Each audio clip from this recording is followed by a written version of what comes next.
और ये सोफा साफ करो इसे। पता नहीं ठीक से करो मेरी मेकअप। मेरा भी पफ दे दो, 2 घंटे से बैठी हूं मैं। दो शीशा। सर एज पर रिक्वायरमेंट सब चीजें रेडी हैं, बस वो ईशानी मैडम आ जाए। मैडम आ जाए, पता नहीं कब आएगी। जाओ जाकर देख कर आओ। अरे सर जब वो आएंगे हमें पता चल जाएगा सर। पता नहीं कब आएगी, सबकी बैंड बजी पड़ी और महारानी पता नहीं कहाँ रह गई है।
Hello Ishani ma'am.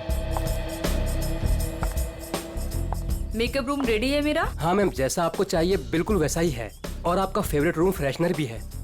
और एक काम करो, डायरेक्टर को जाके बोल दो कि 2 से 3 घंटे तो लगते ही हैं, राइट? और मेरे मूड के ऊपर है कि मैं खुद ही रेडी होके सेट पे आ जाऊंगी। ठीक है? ठीक है मैम। चलो।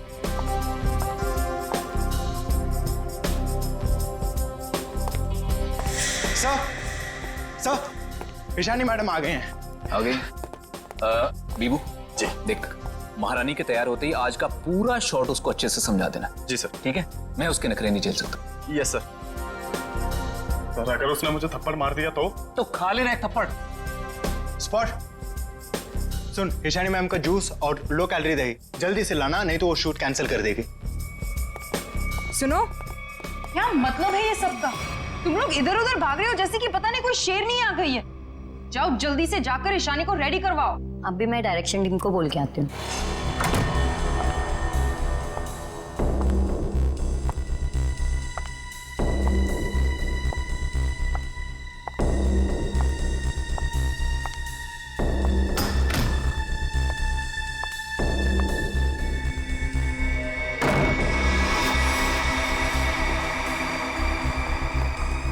सर, माना कि ईशानी बहुत बड़ी स्टार है, लेकिन हम भी उसके नौकर नहीं है। वही तो, सुबह के 9 बजे से हम रेडी होकर वेट कर रहे हैं और वो अभी तक नहीं आई। इतना वक्त हो गया, 3-4 बार टचअप हो चुका है। तो क्या करूं यार, एक तो विराट सर ने इस नकचड़ी को 1 साल का कॉन्ट्रैक्ट साइन करवा के मेरे सर पे दर्द करके रखा है, और ऊपर से तुम लोग मेरे सर पर चढ़ रहे हो। प्लीज ट्राई टू कोऑपरेट यार। Cooperate my foot. मैं ईशानी के नखरे और बर्दाश्त नहीं कर सकती हूँ। मैं जा रही हूँ यहाँ से। मैं विराट सर के चेक्स वापस कर दूंगी, लेकिन मैं ऐसे काम नहीं कर सकती हूँ। बाय। अरे मैडम रुके। अरे सर आप ही रोके समायरा जी को। अगर आज शूट नहीं हुआ ना तो विराट सर सबकी छुट्टी कर देंगे सर। जाने दे उसको, एक ईशानी 100 सुमेरा के बराबर है।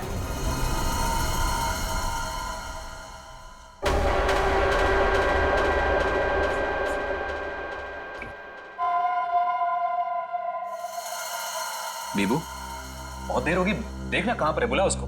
सर वो सैंडल उतार के मारेगी मेरे मुंह पे। लिख के ले लो, वो वापस नहीं आने वाली है। ईशानी के नखरे ही एक दिन उसे ले डूबेंगे। अरे तू जा उसको बुला के ले, जा जा। अरे जाना। जा रहा हूं सर।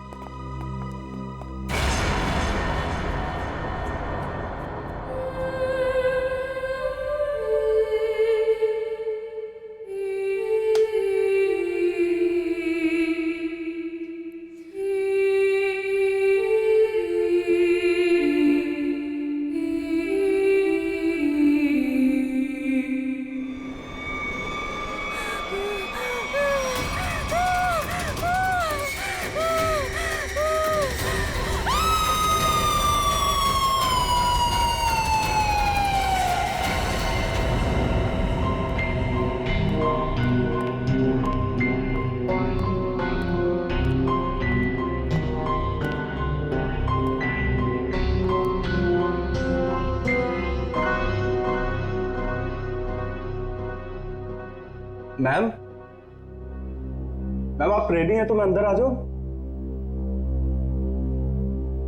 मैडम भाग जा यहाँ से, वरना तेरा पैर तोड़ दूंगी।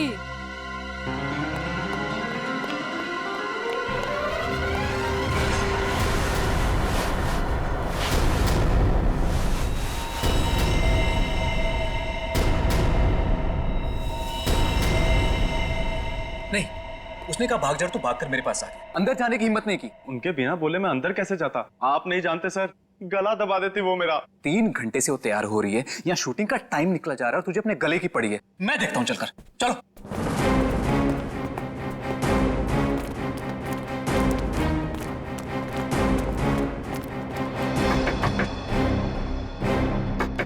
ईशानी। सर प्लीज, मैम गुस्से में लगती है, शूट छोड़कर चली जाएंगी। तो तुम्हें करो, चुप रहो। ईशानी दरवाजा खोलिए, अभी सब नहीं चलेगा, प्लीज दरवाजा खोलिए।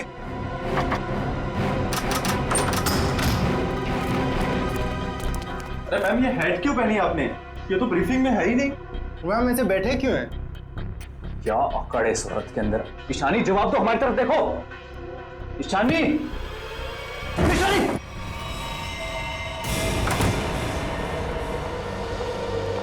कभी काम नहीं करूंगी मैं उस नकचड़ी ईशानी के साथ। मैं भी किसी से कम नहीं हूँ।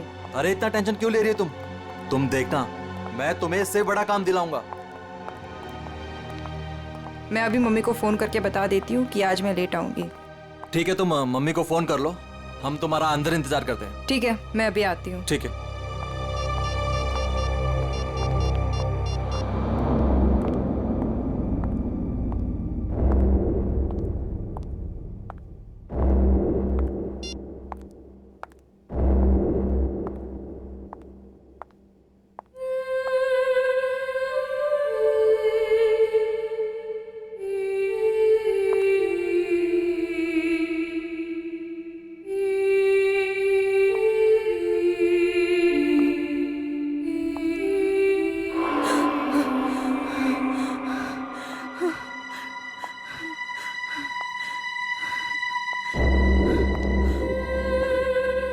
कौन है? सामने आओ। ये हैट, ये यहाँ कैसे?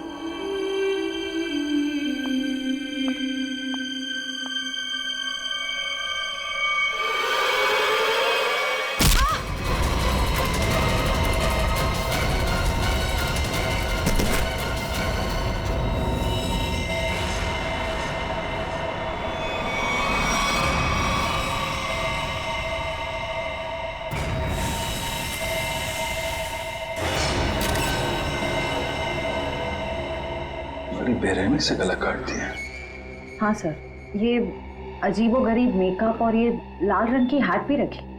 मारने के बाद इतना मेकअप करता है कातिल, ये लाल रंग का हैट बड़ा अजीब केस है ये। सर ये मेकअप और सारा कुछ उस कातिल ने ही किया है। अच्छा, आखिरी बार कौन आया था ईशानी से मिलने? मैं गया था सर वहां पे, लेकिन उन्होंने अंदर से ही बोल दिया कि भाग जाओ वरना तुम्हारी टांगे तोड़ देंगे। टांगे तोड़ दूंगी? क्यों? सर एक्चुअली ईशानी अपनी मर्जी की मालकिन थी और वो अपनी मर्जी से ही शूटिंग पर आती थी। अगर गलती से भी उसको किसी ने कुछ बोल दिया तो कभी भी शूटिंग छोड़कर चली जाती थी। सर इसका मतलब काफी लोग होंगे जो ईशानी को नापसंद करते होंगे। ईशानी? क्या हो गया ईशानी को? किसने किया ये सब? आप कौन है? आप जी ये जो एड शूट हो रही थी ये मेरी एड है, मैं मालिक हूँ इस कंपनी में। ठीक है, इधर आइए थोड़ा। अच्छा बीबू, तुम वापस कितनी देर बाद आए थे प्रीतम और लोगों के साथ? सिर्फ कुछ सेकंड्स में, अगर कहें ज्यादा से ज्यादा बस 1 मिनट। 1 मिनट में? 1 मिनट में इतना सब कुछ किया? सर सर 1 सेकेंड, यहाँ पे एक फिंगरप्रिंट मिला है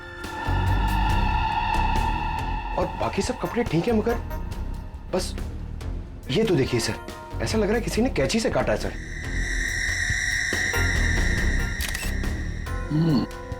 और सर यहाँ पे खून मिला है सर। कातिल पहले से ही कमरे में मौजूद था। सर हो सकता है बिहू ने जो आवाज सुनी वो ईशानी की हो ही ना। हो सकता है। क्या ईशानी से मिलने कोई आया था क्या? नहीं सर, और किसी को आते जाते नहीं देखा। सर कहीं ऐसा तो नहीं कि खूनी ईशानी के कमरे में पहले से ही छुपा हुआ था? एक्चुअली यही हुआ है। आदमी पहले से छुपा हुआ था, फिर वो खून करता है बेरहमी से, फिर इतना सारा मेकअप लगाता है, चेयर पे बैठाता है और लाल रंग की हैट पहनाता है। सब करने में टाइम तो गया ही होगा। सर ये देखिए, ईशानी का टॉप भी कटा हुआ है। इसे भी काटा गया है? उधर भी कपड़े कटे हैं, इसका टॉप कटा है। लगता है ये जानबूझ के किया गया है।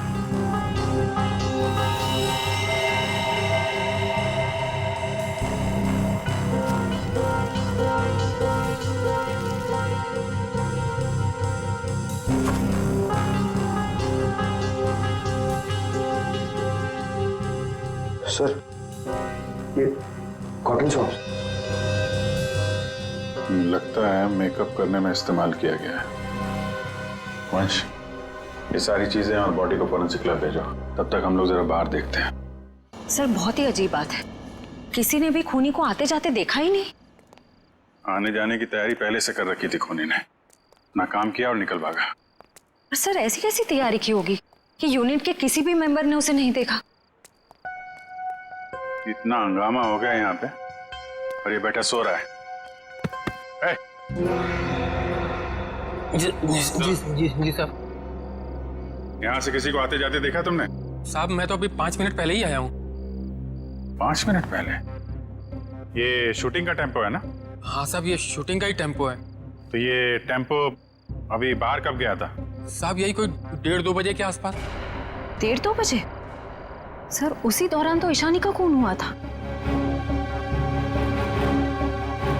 जब टेम्पो बाहर गया था तुम्हारे साथ कोई और भी था? नहीं। अच्छा, पीछे कोई बैठ कर गया था, तुमने किसी को आसपास देखा? मैडम पीछे तो सामान रहता है, अब पीछे कोई बैठा हो तो मैंने नहीं देखा। इससे अच्छा तरीका और क्या हो सकता है खूनी के यहाँ से निकलने का?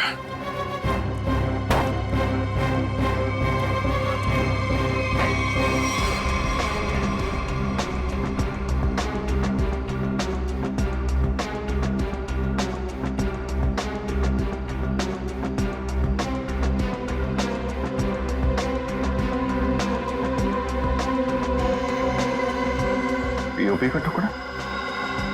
ये यहाँ क्या कर रहा है? शूटिंग में तो कहीं भी धूल मिट्टी थी नहीं। ये मिट्टी का टुकड़ा कहाँ से आया? साहब इसमें तो प्रॉपर्टी का सामान रहता है। प्रॉपर्टी के सामान और उसमें पीओपी का टुकड़ा, मतलब कोई और था यहाँ पे।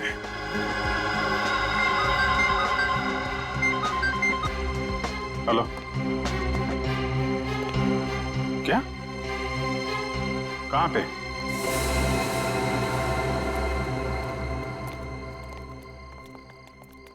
आपने फोन किया था? जी सर, मैं मानिक हूँ, इस दुकान का मालिक। ये मेरे वॉचमैन ने फोन किया था आपको। ये देखिए ना सर, यहाँ लाश है। दुकान खोलो जा। जी सर। तुम यहीं रुको। जी साहब।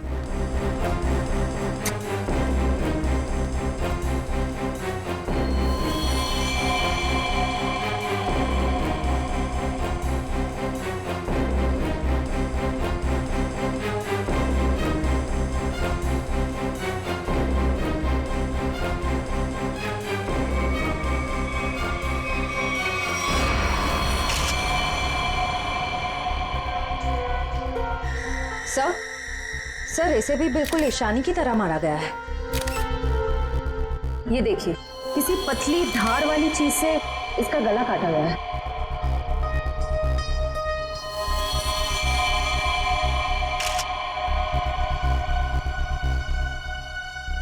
सर ये देखिए, इसका टॉप भी वैसे ही काटा गया है। इसका मेकअप निकालो, देखो कौन है ये। Yes sir. ये लाश दुकान में आई कैसे? सर मुझे नहीं मालूम।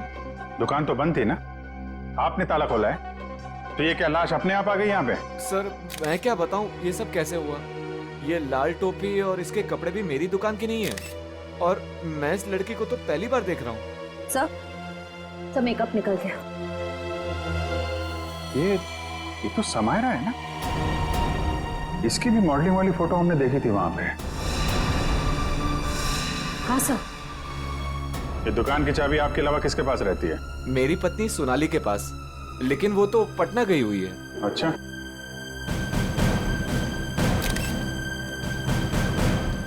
तुम्हारी ड्यूटी में एक आदमी यहाँ पे खून करता है, उसकी लाश को यहाँ दुकान में रख दिया। क्या कर रहे थे तुम? कुछ देखा नहीं तुमने? देखा ना साहब, पर वो खूनी है ये कैसे पता चलता? हा? कैसा था वो? था नहीं साहब, थी। वो एक औरत थी, उसे मैंने जाते हुए पीछे से देखा था। उसने लाल रंग का कोट पहन रखा था, उसके बाल लंबे थे और उसने सर पे एक लाल टोपी पहन रखी थी। और हाँ साहब, उसने डस्टबिन में कुछ डाला था। मतलब सर, खूनी एक औरत है? कहाँ है वो डस्टबिन जिसमें उसने कुछ डाला था? वो वहां।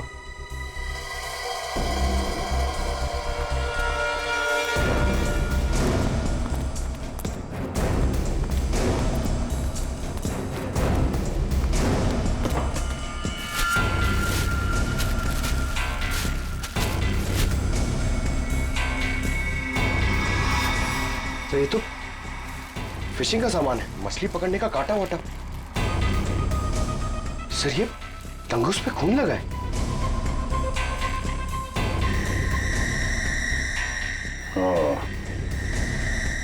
लगता है इसी का इस्तेमाल किया गया है खून करने में। भरे दिन के उजाले में शूटिंग पर कोई मेकअप रूम में घुसता है और ईशानी को मार डालता है, और तुम में से किसी ने कुछ भी नहीं देखा और ना कुछ सुना है? ये कैसे हो सकता है? सर एक्चुअली ईशानी की परमिशन के बिना उसके कमरे में कोई नहीं जाता था। इनफैक्ट उसने बीबू को भी दरवाजे के बाहर से ही भगा दिया, और उसके बाद जैसे ही हम लोग गए तो देखा वो मरी हुई थी। चलो सर ये कास्टिंग डायरेक्टर है कीकू। लेकिन सर मुझे यहाँ क्यों लाया गया है? मैंने समायरा और ईशानी का गला थोड़ी काटा है। चुप! तुम ही वो कास्टिंग डायरेक्टर हो ना, जो ईशानी और समायरा को जानते हो उनके मॉडलिंग की शुरुआत के दिनों से? जी सर। और विराज की शूटिंग पर तुमने ही भेजा था ना उन दोनों? हाँ सर। मतलब तुम अच्छी तरह से जानते थे कि वो कब और कहां मिलेंगे? देखिए सर, गलती हो गई, अब मैं किसी को कहीं नहीं भेजूंगा। दरअसल 5 साल पहले ही मैंने वो काम छोड़ दिया था। 5 साल पहले काम छोड़ चुके थे? कुछ लड़कियों ने मेरे खिलाफ केस कर दिया था, उस वजह से मेरा ऑफिस भी बंद हो गया। तो फिर कल तुमने ईशानी और समायरा को विराज के शूट पे कैसे भेजा? दरअसल दोस्ती दोस्ती में विराज के शूट पर उनको भेज दिया था सर, लेकिन इन सब से मेरा कोई लेना देना नहीं है सर। फिलहाल तो हम मान लेते कि तुम्हें कुछ नहीं मालूम, तुमने कुछ नहीं किया। लेकिन एक बात याद रखो, अगर जरूरत पड़ी तो तुम लोगों को हम फिर से बुला लेंगे। जा सकते हो तुम।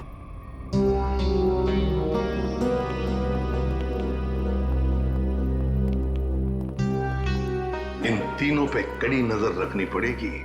देखो वो कहां कहां जाते हैं, किस किस से मिलते हैं, क्या क्या करते हैं। सर लेकिन खूनी तो एक लड़की है ना? हाँ, खूनी तो लड़की है, लेकिन फोन करने में किसी लड़के का भी तो इस्तेमाल हो सकता है। समायरा और ईशानी दोनों मॉडल्स थी, मॉडल।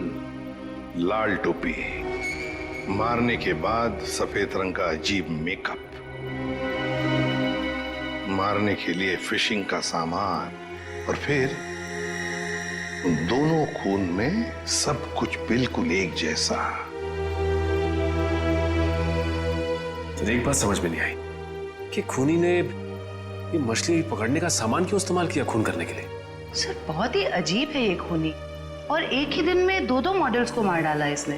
पता लगाना पड़ेगा कि समायरा और ईशानी दोनों मॉडलिंग के अलावा और कुछ करते थे, या मॉडलिंग करने से पहले क्या करती थी। कहीं दोनों के बीच में कोई संबंध तो नहीं था, पता लगाना पड़ेगा।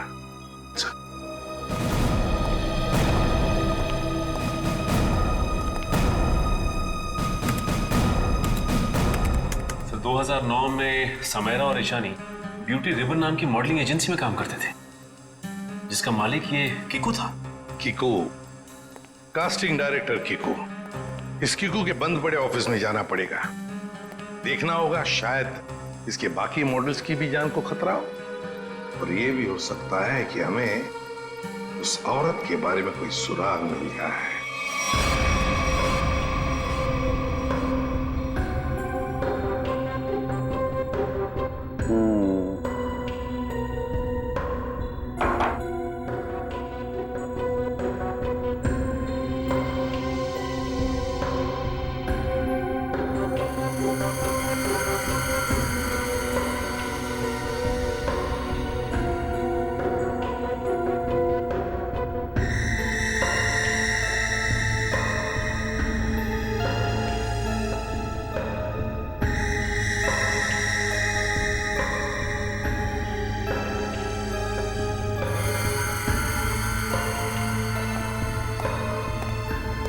सर हमारा शक बिल्कुल सही निकला। खून करने के लिए इस्तेमाल किया गया ये हथियार एक खास तरह का फिशिंग किट ही है।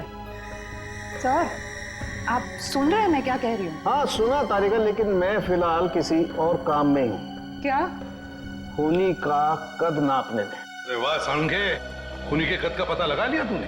हाँ बस 1 मिनट जरा ये दोनों के गर्दन का ये घाव देखो बस। ये घाव का निशान ऊपर की तरफ बना हुआ है, ना तो सीधा है ना नीचे की तरफ। मतलब खूनी ने तार से इन्हें ऊपर की तरफ खींचा। इसका मतलब साफ है खूनी की ऊंचाई इन दोनों से ज्यादा थी। मतलब सर वो खूनी औरत इन दोनों से लंबी है? बिल्कुल पंकज, और लगभग 5 फीट 7 इंच थी। ये मेरी ट्रिग्नोमेट्रिक कैलकुलेशन मुझे बताती है, इंक्लूडिंग वो जो सैंडल उसने पहने हुए थे उनके। एक बार हाथ में आ जाए ना तो ऊंचाई भी नाप लेंगे। 5 फुट 7 इंच की लड़की जिसके लंबे और सीधे बाल हैं। और सर या तो उसे फिशिंग करने का, मछली पकड़ने का शौक था, या तो फिर किसी खास मकसद से उसने ये सामान, ये फिशिंग किट का इस्तेमाल किया होगा। सालुंखे, लगता है इस मछली पकड़ने के तंगूर से, इस तार से इन दोनों के गले को काटा है। बिल्कुल बस। डॉक्टर साहब, जो प्लास्टर ऑफ पेरिस जैसी मिट्टी मिली थी हमें, उससे कुछ पता चला क्या? हाँ पता चला सचिन।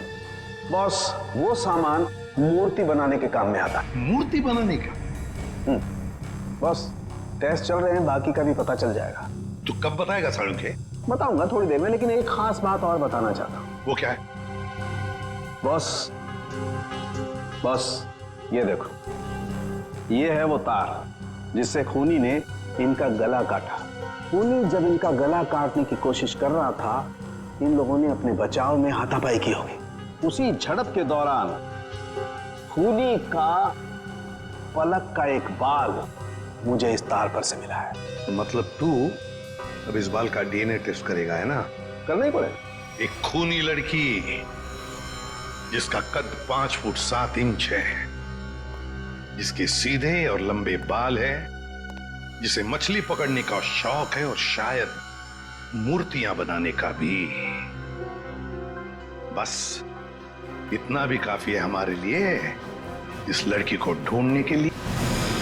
मछली पकड़ने का खास सामान लेके चलती है तो समंदर के किसी किनारे में कुछ तो पता चलेगा ही उसके बारे में।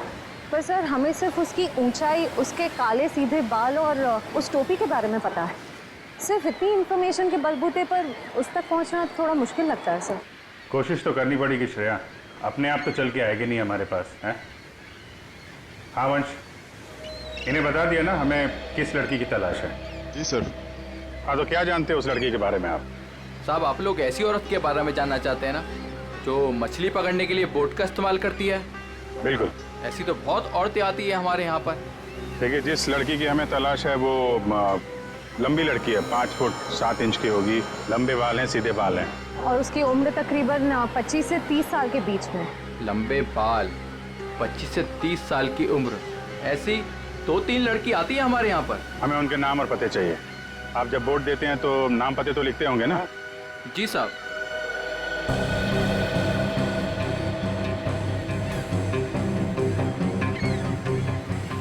ये तीनों लड़कियां आती हैं 5-6 महीने से हमारे यहाँ पर अपने कुछ दोस्तों के साथ। केशा, एनी, शिखा। केशा, एनी और शिखा। मिलना पड़ेगा इन तीनों लड़कियों से। देखते हैं इनमें से कौन है वो लाल टोपी वाली लड़की। सर कीकू जी ने टैक्स की चोरी की थी, और कुछ लड़कियों के पेमेंट ना देने की वजह से इनकी शिकायत की थी, इसीलिए ऑफिस बंद हो गया। और इनका कोई क्रिमिनल रिकॉर्ड भी नहीं है सर। उसका खून हुआ है वो 2008 में किकुजी की एजेंसी से ही लॉन्च हुई थी, इसलिए ये अभी शक के घेरे में है। विराज, तुम ये बताओ कि तुमने तो किकुजी के साथ और उन मॉडल्स के साथ काम किया था, तो तुम्हें कभी लगा कि वो मॉडल्स किसी मुसीबत में है या फिर किकुजी के काम में कोई गड़बड़ है? मैं ईशानी और समायरा के साथ पहली बार काम कर रहा था, और जहाँ तक किकुजी की बात है तो पैसों के लेन देन में धांधली के अलावा इनमें दूसरी कोई कमी नहीं है।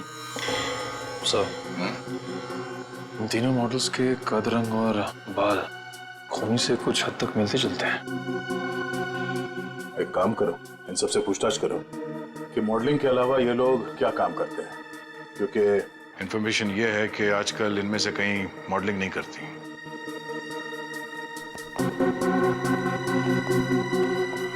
एनी, 2012 में आप मॉडलिंग छूट चुकी थी। हाँ, अब आप क्या करती हैं? अभी मैं एक फिशरी स्टोर चलाती हूँ।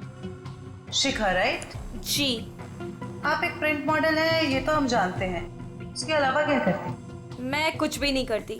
और आप क्या करती हैं केशा जी?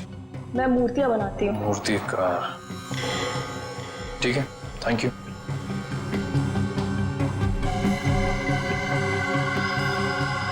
तो बिल्कुल खूनी की प्रोफाइल जैसा है।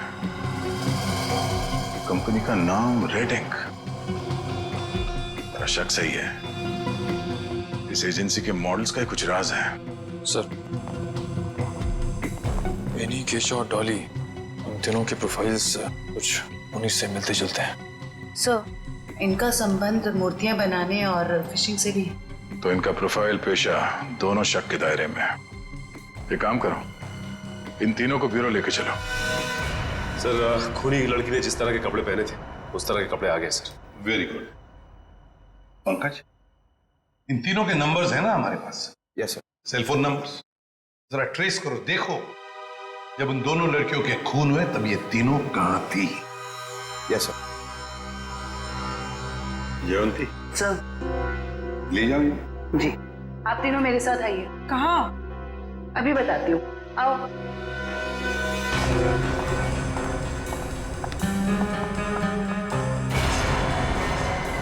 अरे साहब, ये तो वही कपड़े और टोपी है जो मैंने उस रात उस औरत को पहने हुए देखा था। तो फिर अब जरा ध्यान से देखो इसे। क्या ये वही लड़की है, वही औरत है जो उस रात खून कर रही थी?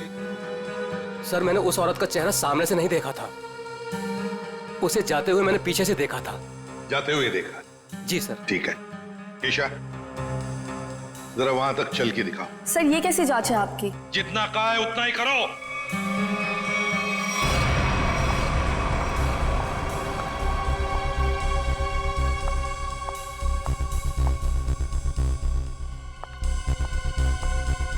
नहीं साहब। नहीं? नहीं। ठीक है, आप आइए मेरे साथ।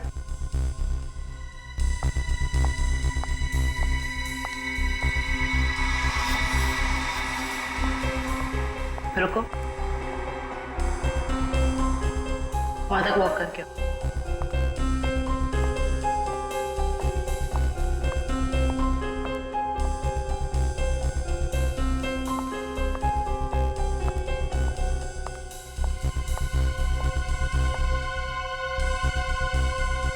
ये भी नहीं है सर। आइए।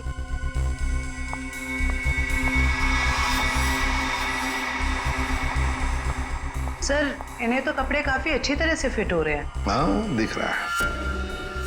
अब ऐनी जी जरा चल के भी दिखाइए।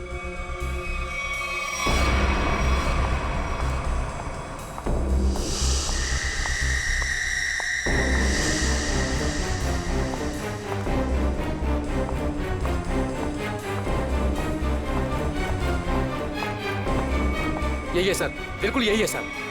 क्या बक रहे हो?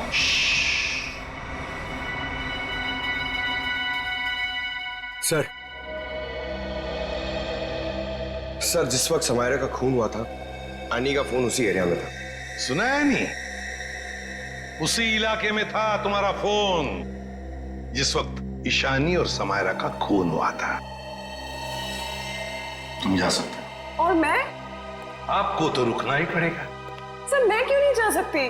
वो इसलिए कि खूनी की चाल और तुम्हारी चाल बिल्कुल वही है। और तो और सबसे बड़ी बात कि तुम्हारा फोन उसी इलाके में मिला जहां पर इन दोनों लड़कियों का खून हुआ। सर इन सब का क्या मतलब है? I mean, दो लोग एक जैसे दिख सकते हैं ना? और फिर वॉचमैन ने ऐसा तो नहीं कहा कि मेरा चेहरा खूनी के चेहरे से मिलता है। लेकिन जिस वक्त खून हुआ उस वक्त तुम्हारे मोबाइल की लोकेशन भी वही की बता रही है, और ये सब कुछ इत्तेफाक तो नहीं हो सकता। सर उस वक्त सैकड़ों लोग उस एरिया में थे, तो क्या सब खूनी है? बस बस, बहुत बोल दिया। बताओ क्यों किया खून ईशानी और समायरा का?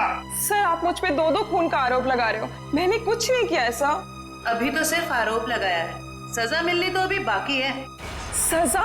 जी सजा, खून की सजा फांसी। सर मैंने कुछ नहीं किया ऐसा, मैं बताती हूँ सर। बताओ। पर मेरी एक शर्त है। ये लो, इनकी एक शर्त भी है। चलो बताओ क्या शर्त है? सर मुझे 50 लाख रुपए चाहिए। 50 लाख रुपये? हाँ। चलो दे दिए। अरे लेकिन तुम पैसों का क्या करोगी? तुम्हें तो सजा होने वाली है। आप वो सब छोड़िए, मैं आपको बता रही हूँ ना, मैंने कुछ नहीं किया। सर मैं तो सिर्फ उसे जानती हूँ जो खूनी को जानता है। और वो है शिखा। शिखा? तुम इतने यकीन के साथ कैसे कह सकती हो? आप लोग पता कर सकते हैं ना? हाँ वो तो हम पता करेंगे। सर मेरे पैसे? पैसे? कौन से पैसे? सर अभी आपने बताया आप देंगे। कब? नहीं सर, मैंने तो कुछ नहीं सुना। कब कहा? सर ये सरासर धोखा है। नहीं नहीं नहीं नहीं, यानी जी हम कभी धोखा नहीं करते।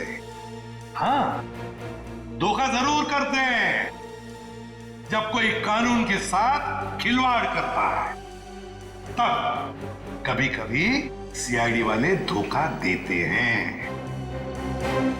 ले जाओ इसे। सीआईडी फिर से?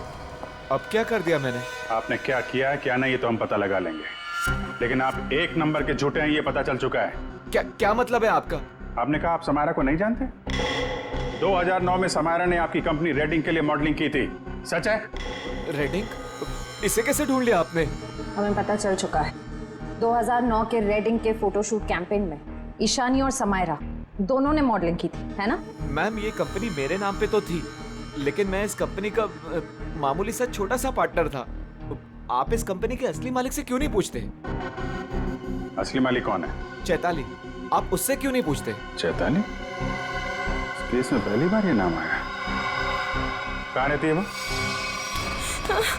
ये नहीं हो सकता, ये नहीं हो सकता। अगर सीआईडी को सच का पता चल गया तो बहुत बुरा हाल होगा मेरा।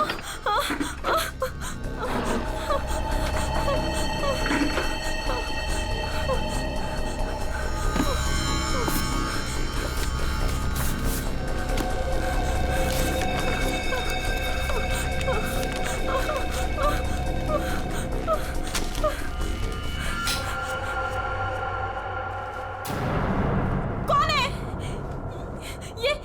ये लाइट क्यों बंद कर दी? ये लाइट्स किसने ऑफ की?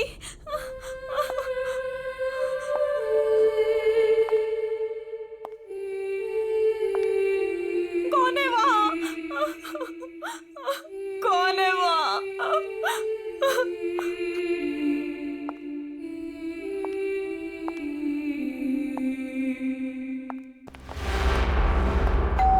ये शिखा सच्चाई बता क्यों नहीं देती? सर पहले कुछ सच बता देती तो किसी की जान ही बच सकती थी।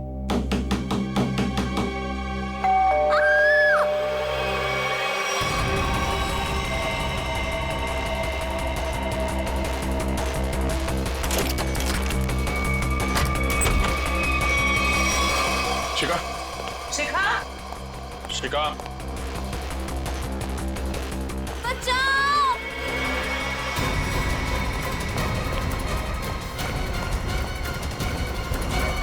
शिखा, शिखा,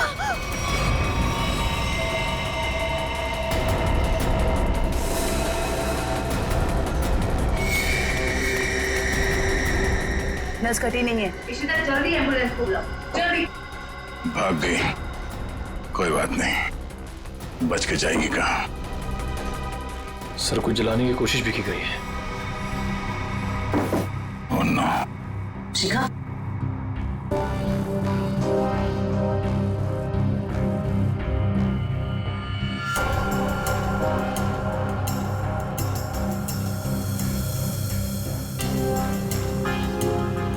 इतना लंबा बाल ये शिखा का तो नहीं हो सकता। तो भागते भागते बाल छोड़ दी। देखते हैं कहां तक भागती है ये। आइए सर।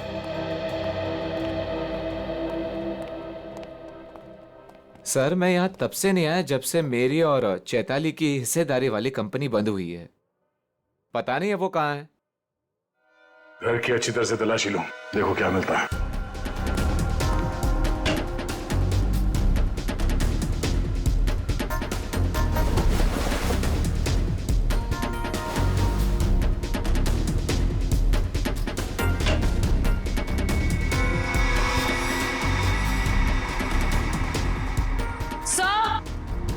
आ जाओ दी। सर ये देखिए,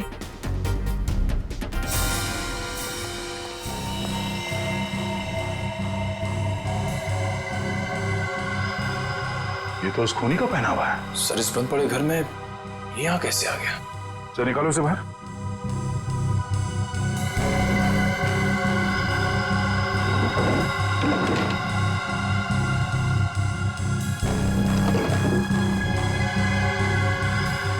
नो, ये चक्कर है।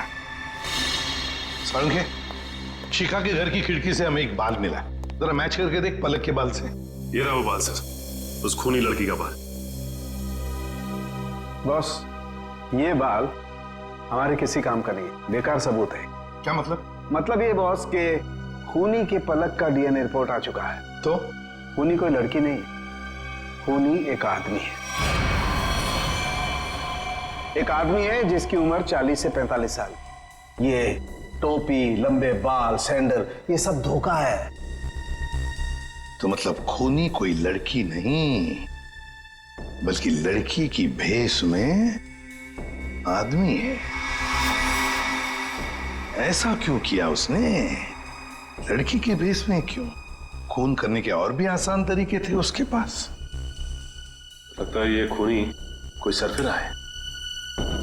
खूनी कोई सरफिरा नहीं, शैतान दिमाग का आदमी है ये, शैतान दिमाग का। सोच समझ के सब कुछ कर रहा है ये। एक काम करते हैं, जितने भी लोगों पर शक है ना, सबको यहां बुला लो, सबका डीएनए टेस्ट करते हैं।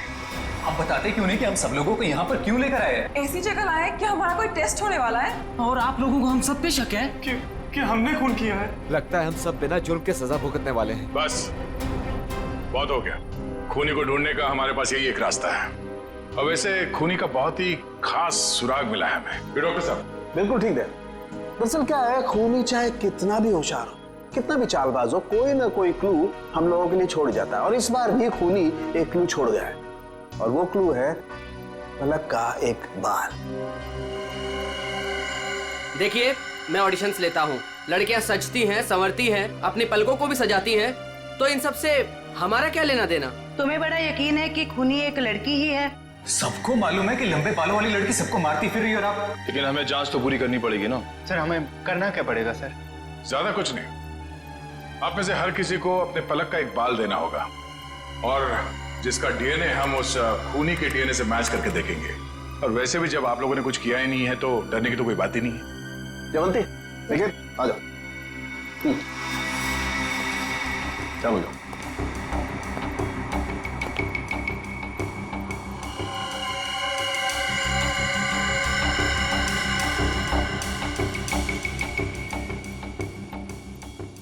देखिए प्लीज, मेरी तबीयत ठीक नहीं लग रही, मुझे चक्कर आ रहे हैं, मुझसे ये सब नहीं होगा। अच्छा, तुम्हारी तबीयत भी अभी खराब होनी थी? सर आप इस जांच को बाद में भी कर सकते हैं। चलो प्रीतम, मैं तुम्हें हॉस्पिटल ले चलता हूँ, चलो। और चैताली किसी हॉस्पिटल में है क्या? निकल।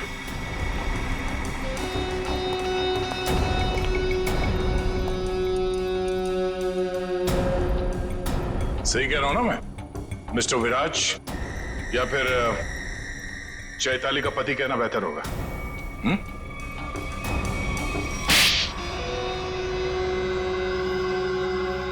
चैताली कहाँ है बताओ। चैताली अब इस दुनिया में नहीं है, और जिनकी वजह से वो इस दुनिया में नहीं है, मैंने उन सबको, समायरा और ईशानी, उन दोनों को भी चैताली के पास पहुंचा दिया।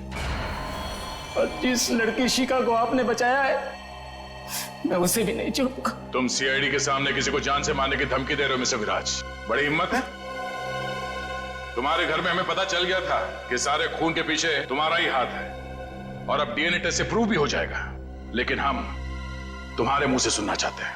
मैं तो अपनी बीवी को इंसाफ दिलाना चाहता था, बस शिखा, समायरा और ईशानी, ये तीनों मेरी बीवी की खुदकुशी की जिम्मेदार थी, पर ये बात मुझे 5 साल बाद पता चली।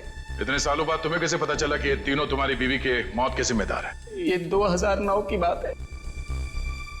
चैताली ने द रेड इंक कंपनी में पैसा लगाया था, और ये तीनों लड़कियां उसकी बराबर की पार्टनर थी। माणिक तो बस नाम का पार्टनर था इनके बीच। मैं उस वक्त यूके में था और इन तीनों लड़कियों को जानता भी नहीं था, लेकिन जब इनकी कंपनी नुकसान में चली गई तो इन तीनों ने मेरी बीवी को कर्जे पर बकायेदारों से लड़ने के लिए अकेला छोड़ दिया और उसे मरने पर मजबूर किया। और जब तक मैं उसके पास पहुंचता, उसने फांसी लगाकर खुदकुशी कर ली। मैंने एक औरत का वेश बनाया और अपना बदला लेना शुरू किया, ताकि आप लोग ये सोचते रह जाएं कि खूनी एक औरत थी। शिखा के घर जो जलाया था वो एक सबूत था, उसको मुझ पे शक हो गया था। माना कि उन तीनों की वजह से तुम्हारी बीवी अब इस दुनिया में नहीं रही। तुम कानून की मदद ले सकते थे, लेकिन तुमने ऐसा नहीं किया। अपनी बीवी की मौत का बदला लेने के लिए तुम खून करने लगे। अब तुम्हें फांसी से कोई नहीं बचा सकता।